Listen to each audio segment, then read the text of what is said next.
Hello viewers, welcome to my 7th episode of CapCut PC tutorial. আজকের ভিডিওতে আমরা শিখব কিভাবে আমরা CapCut PC সফটওয়্যারটি ব্যবহার করে খুব সহজেই কিছু ইমেজ এবং ভিডিও ব্যবহার করে স্লাইড শোর মাধ্যমে একটি ভিডিও জেনারেট করতে পারি। হ্যাঁ বন্ধুরা, ভিডিও এডিটিং করার ক্ষেত্রে অনেক সময় আমরা চাই যে আমাদের কিছু স্টিল ইমেজ কিংবা কিছু ভিডিও একসাথে অ্যাড করে আমরা একটি স্লাইড শোর মতন করে ভিডিও তৈরি করতে পারি, অথবা কোনো স্টোরি টেলিং করতে পারি, কিংবা আমাদের কোনো বার্থডে ভিডিও আমরা যদি চাই কাউকে উইশ করতে, সেক্ষেত্রে আমরা তাদের কিছু গুরুত্বপূর্ণ বা স্পেশাল মোমেন্টগুলো নিয়ে কিন্তু আমরা এ ধরনের একটি স্লাইড শো ভিডিও তৈরি করতে পারি। তো এই কাজগুলো আমরা কিভাবে ক্যাপকাটের মাধ্যমে খুব সহজেই করতে পারি সেটি আজকে আমরা শিখব। তাই কথা না বাড়িয়ে চলুন আমরা সরাসরি মূল ভিডিওটিতে চলে যাই। তবে ভিডিওটি শুরু করার পূর্বে আপনাদেরকে বলে রাখছি, আপনারা যদি আমার চ্যানেলে সম্পূর্ণ নতুন হয়ে থাকেন তাহলে অবশ্যই আমার চ্যানেলটিকে সাবস্ক্রাইব করে বেল আইকনটিকে প্রেস করে রাখবেন, যেন আমার নতুন ভিডিও আপলোড হবার সাথে সাথেই আপনাদের কাছে নোটিফিকেশন চলে যায়। So let's start.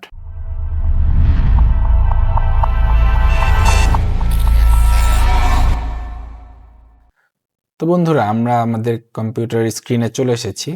তো প্রথমে আমরা আমাদের ক্যাপকাট সফটওয়্যারটিকে ওপেন করে এখান থেকে ক্রিয়েট প্রজেক্ট অপশনটি সিলেক্ট করে নতুন একটি প্রজেক্ট ক্রিয়েট করে নিব। তো আমি আমার প্রজেক্টের নামটি প্রথমে দিয়ে দিচ্ছি স্লাইড শো, অর্থাৎ কিভাবে আমরা কিছু ইমেজের মাধ্যমে স্লাইড শো তৈরি করতে পারি সেটি আমরা এই প্রজেক্টের মাধ্যমে দেখব।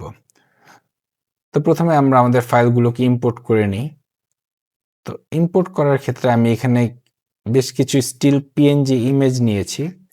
তো আপনারা কিন্তু অবশ্যই আপনাদের পছন্দের অথবা স্পেশাল মোমেন্টের যেটির আপনার ভিডিও তৈরি করবেন সেই ভিডিওটির ফাইলগুলোকে এখানে অ্যাড করে নেবেন।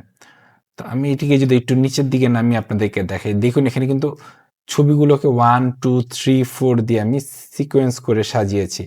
তো আপনারাও চাইলে আপনাদের যে ইমেজগুলোকে ব্যবহার করবেন সেটিকে সিকোয়েন্স ঠিক রাখার জন্য এভাবে রিনেম করে নিতে পারেন। এটি করলে আপনাদের কাজ করাটা অনেক ইজি হয়ে যাবে। তো আমি জাস্ট সিম্পলি একটার পর একটা ইমেজ এখানে ড্র্যাগ এন্ড ড্রপ করে দিচ্ছি। আমি সবগুলো ইমেজ কিন্তু এখানে নিয়ে নিলাম। তো এবার ইমেজগুলোর লেন্থটাকে আমি যদি একটু ছোট করে নিই তাহলে মনে হয় আরেকটু বেটার হবে। আচ্ছা ঠিক আছে, যা আছে তাই থাকুক। তো টোটাল এখানে 35 মিনিটের কিন্তু আমরা একটি ক্লিপ পেলাম। তো দেখতে পাচ্ছেন যখন আমি একটির পর একটি ইমেজ কিন্তু এখানে সাজিয়ে নিয়েছি।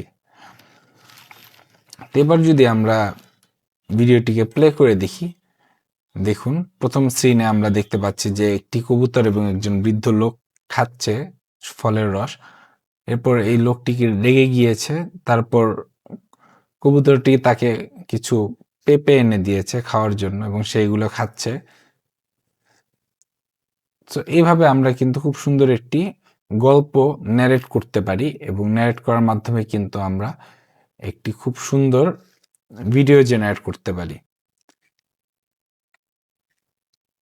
তো এইভাবে আমরা ছবিগুলো একের পর এক বসিয়ে দিলাম। তারপরে এখানে বেশ কিছু ট্রানজিশন আমরা যদি চান আপনারা, সো এই ট্রানজিশনগুলো আপনারা ইজিলি ড্র্যাগ এন্ড ড্রপ করে বসিয়ে দিতে পারেন। সো আমি এখানে একটাই ট্রানজিশন দিচ্ছি, বা এখানে ভিন্ন ট্রানজিশন আপনারা চাইলে ব্যবহার করতে পারবেন। সো এইভাবে ফ্রি ট্রানজিশন যতগুলো রয়েছে সেগুলো আমি এখানে দিয়ে দিলাম। তো দিয়ে দেওয়ার পর এবার যদি আমরা টোটাল ভিডিওটিকে প্লে করে দেখি তাহলে দেখুন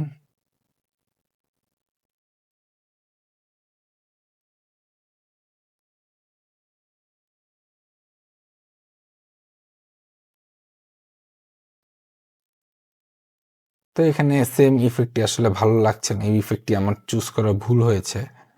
তা আমি এখান থেকে ইফেক্টটি বাদ দিয়ে অন্য বিভিন্ন ধরনের ভিডিও ইফেক্ট দিয়ে দিই। আসলে ইফেক্টের তো এখানে অভাব নেই, ট্রানজিশন ইফেক্ট যেটিই বলেন না কেন আপনারা ক্যাপকাটে কিন্তু প্রচুর ট্রানজিশন পেয়ে যাবেন এরকম ব্যবহার করার জন্য, এবং আপনারা আপনাদের পছন্দ মতো ট্রানজিশন এখানে অ্যাড করে দিতে পারেন। এরপর আপনারা যদি চান যে এই ভিডিওটিতে একটি ভয়েস অ্যাড করবেন, সেক্ষেত্রে আপনারা এখানে যে অডিও ট্যাবটি রয়েছে এই অডিও ট্যাবটিতে এসে যদি আপনারা ক্লিক করেন তাহলে কিন্তু এখান থেকে আপনি ইম্পোর্ট করার মাধ্যমেও ভয়েস অ্যাড করতে পারেন।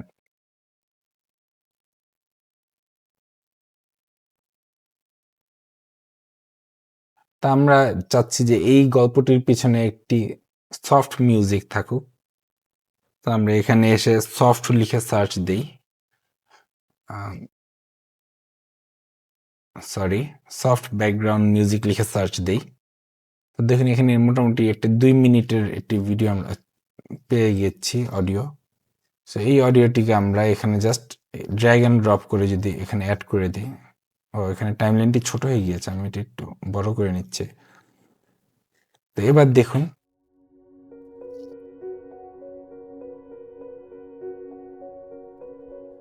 ভলিউমটা একটু কমিয়ে দিই।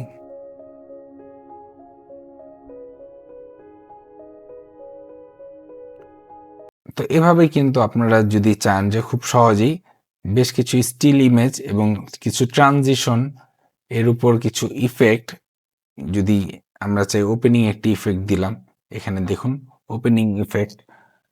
এরপর আমরা যদি চাই যে এখানে বিভিন্ন ধরনের স্টিকার ব্যবহার করতে, সো ফর এক্সাম্পল এই যে অ্যারো, এই স্টিকারটি আমরা এখানে ব্যবহার করতে চাই যে ওরা কি খাচ্ছে এটি বোঝানোর জন্য। তো এভাবে কিন্তু খুব সহজেই আমরা, যদিও সরি এটি না, এই অ্যারোটিকে এখান থেকে বসাই, কারণ সিনটা ওপেন হওয়ার পর থেকে অ্যারোটি আসলে সুন্দর লাগবে।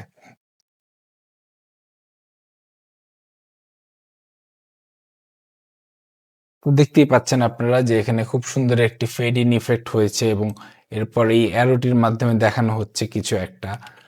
তো এভাবে নানা ধরনের কাজ করে কিন্তু আপনারা খুব সহজেই একটি গল্প কিংবা আপনাদের পছন্দের মোমেন্টগুলোকে এরকম ব্যাকগ্রাউন্ড মিউজিকের সাথে আপনারা চাইলে কিন্তু তৈরি করে ফেলতে পারেন খুব সহজে স্টোরি বোর্ড।